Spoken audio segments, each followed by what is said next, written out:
last time out. Things went largely to plan.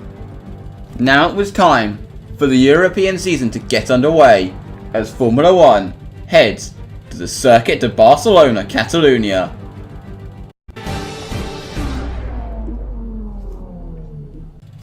So, Buddy heads to the Circuit de Barcelona, Catalunya after a very solid start to the season. Azerbaijan was a decent race for him in the end, finishing in P8 on a track which Renault were expecting to struggle on. But Renault made the best of a bad situation by putting a brand new engine in Buddy's car, which really paid dividends on the long straights. That new engine is actually in the car for this particular race, obviously with a lot of long straights, but the old engine likely to go in Monaco. But after the Azerbaijan Grand Prix, Buddy found out some shocking facts about the past of his father, Bobby Simpson, finding out that he'd got banned for an intentional ram in junior formula. Unsurprisingly, he had plenty of questions about the incident. I honestly can't believe this. And this will not surprise you at all. He was not happy with his ban. What was his response? He condoned his actions, stated Mark deserved it, and punched the steward in the face, then punched Mark in the face. Back then it wasn't as organised. He was unpunished for punching. I want you to know that I am not like that. He is a completely different person to what I am. Don't stress about it, Buddy. I know you're not like that. It was now time for Buddy to start to focus on the Spanish Grand Prix weekend as he went out for practice, but he was involved in a bizarre incident. What the hell was the Mercedes doing there? I just went to move out of the way and he just hit me.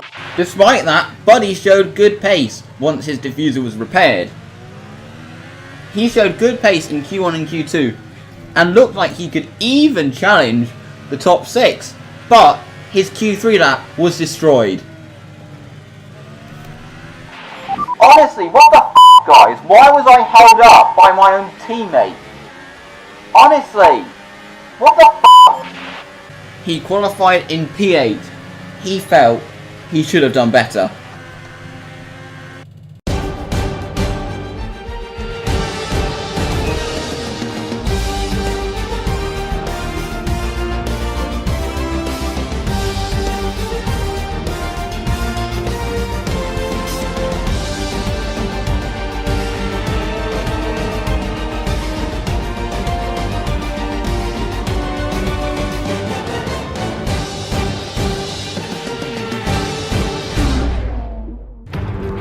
So, it was race time at the Circuit de Barcelona, Catalunya. Formula 1 has arrived in Europe, ready to get the European season underway for round 5 of the Formula 1 World Championship. As usual in Spain, it is really sunny, 26 degrees, no rain expected at all.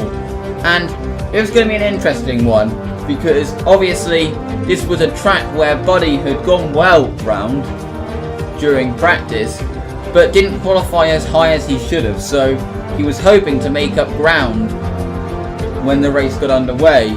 Obviously, due to the traffic on his lap, he couldn't produce the lap he was expected to do, but he was still quite confident going into this race, considering the pace of his Renault. But having a look at the starting grid for round 5 of the Formula 1 World Championship, and on pole position it is Sebastian Vettel ahead of Valtteri Bottas, who lines up in second on the grid. In third on the grid it is the Mercedes of Lewis Hamilton ahead of the Red Bull of Daniel Ricciardo, who did a good job to qualify in fourth. Kimi Raikkonen disappointed with fifth ahead of Max Verstappen, and the two Renaults of Carlos Sainz and Buddy Simpson. Fernando Alonso gets into Q3 in his home race ahead of Sergio Perez, Romain Grosjean and Kevin Magnussen. Stoffel Van Dorn lines up in 13th ahead of Esteban Ocon in 14th, Pierre Gasly in 15th, Charles Leclerc in 16th, Brendan Hartley in 17th, Marcus Ericsson 18th, with the two Williams of Sergei Sorokin and Lance Stroll rounding out the grid for the Spanish Grand Prix.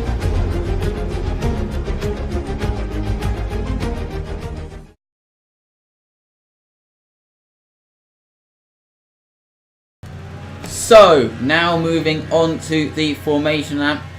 As you can see, Buddy is about to line up. He's desperate to get one over on his teammate after what happened yesterday when Carlos was one of the cars that blocked his lap.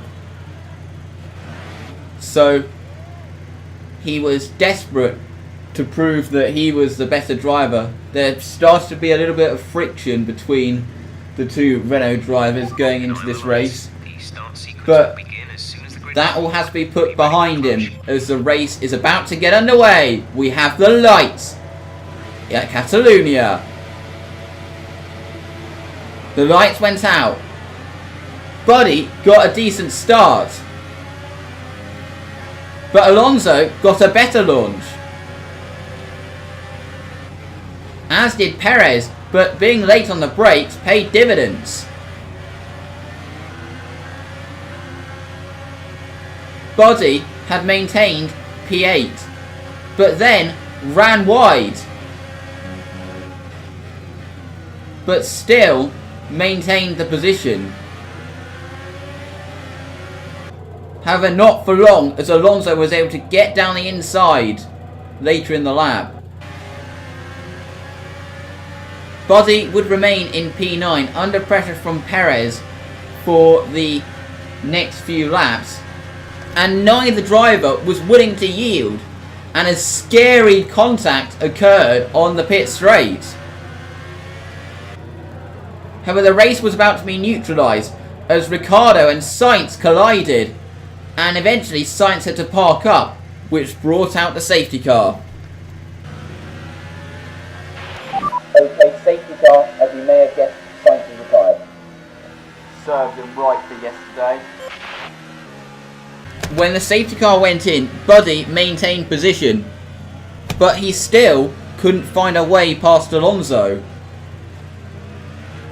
When Alonso pitted in front of him, Buddy was quick to react as he came into the pits for a set of the soft tyres. He just broke in time for the speed limiter,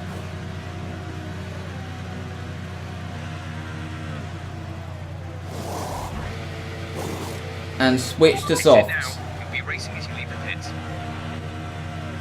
Weirdly behind, Raikkonen had a very poor stop, and Buddy was ahead of the Ferrari as he exited the pit lane.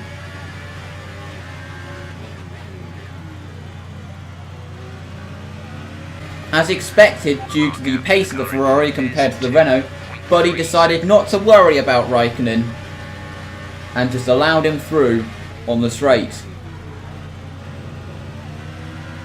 But Buddy's race was about to get unstuck, as he needed to clear Stroll, who hadn't pitted yet, but contact was made, and Buddy lost part of his wing. Front wing damage, I think. Okay, we need you to continue for a bit, but we boxed earlier, and if you we changed the wing. I don't have a front end. What the f*** was Stroll doing? Over the next few laps, Buddy started to really struggle. He could do nothing to defend from Grosjean. He was understeering like crazy. The same could be said when Leclerc got a run on him.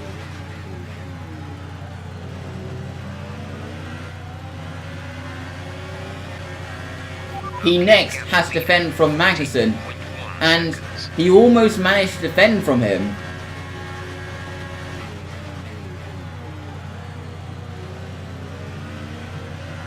He kept going to the inside and defending his position, but Buddy knew the inevitable was coming. This is awful, I have no front end. Okay, don't worry about Magnussen, just let him go. Which Buddy obliged.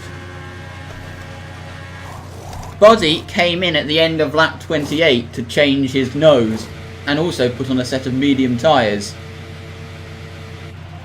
Go now.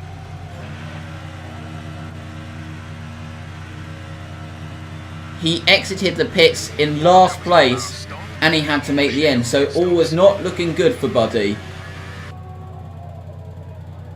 He first made light work of both Williams in very similar fashion.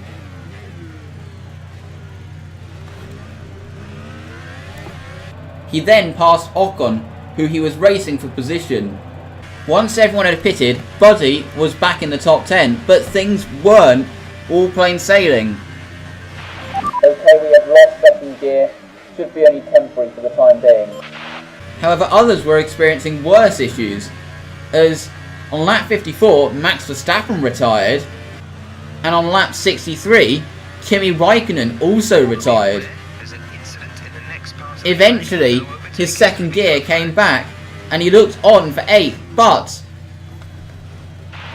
Gearbox has completely failed. Gearbox has completely failed. Okay, we're looking at it. Okay, 2 laps to go, we can still finish. Don't worry about pairs. More important you get to the finish. It was really not an ideal situation, and obviously he could do nothing to keep the Force India behind him. Come the last lap, his team were getting worried. Don't change gear anymore. Don't change gear at all. We have a decent gap to Gasly. Don't want to risk a DNF. He had a decent gap, but he was now going so slowly. Obviously, the team telling him not to change gear because he doesn't want to risk blowing the whole gearbox. So, just making sure that he's going to finish. And he is going to round the final corner, and he looks set to finish in P9. Well done. I know it wasn't easy for you, but you drove through it as you always do. Yep, guess we're going to have to take a gearbox penalty though. That was a fantastic drive. In Monaco of all places as well. So it was a good race for Buddy considering, but it wasn't all smiles after the race. Buddy had to experience so many issues in that race, and of course he's now going to have to take a gearbox penalty at probably the worst track to take it at. So Monaco was going to be a difficult race, but still he got a couple of points in this race. As you can see, it was Valtteri Bottas who took the win. Also, Buddy has actually moved back ahead of Max Verstappen in the driver's standings, as you can see, and that's all as a result of Verstappen's DNF, but it's... Buddy's had a good start to the season. Renault also maintained 4th in the Constructors. So Buddy's going to have a grid penalty in Monaco. The big question is, can he overcome it and still continue his 100% scoring record? And also, will his dad force him to take part in the Indy 500 again?